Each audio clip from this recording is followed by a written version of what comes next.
The University of Louisville is home to one of the most unique archives in the country, one that has grown along with the memories that it preserves. Well, it's a little long story. Growing up in the 50s and 60s, David Williams knew something about him was different. I began to wonder, what is this? What's going on? So the first obvious place to go was the Louisville Free Public Library. This was my only source for finding out anything about me. With a love of learning, he hoped he would find answers on the shelves, but couldn't find what he was looking for. It was very frustrating. I went to college and it was pretty much the same thing.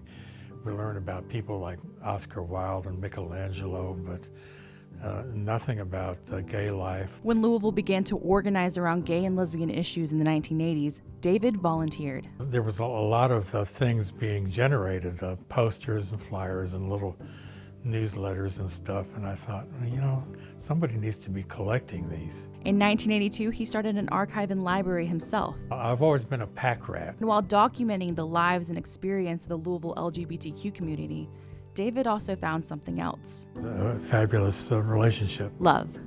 A partner cherished for 3 years, remembered through photos, David has kept in pristine condition. Love goes where it goes. Norman died from AIDS, an epidemic killing thousands, disproportionately affecting gay and bisexual men. After losing Norman, David focused on his other passion, the collection. I started telling everybody, I live at the archives.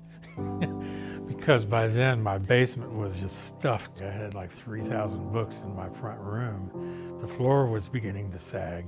So I thought, something needs to be done here. He is simply a gift. Delinda Bowie, a curator at the University of Louisville's Archives and Special Collections, oversees the massive collection that David donated. When David called in 2001, I believed that it was going to be big, but I had no idea. That's another protest sign there. This is a collection that's really rooted in the struggles of people now and for the past few decades, and because of David, the struggles of people as it continues.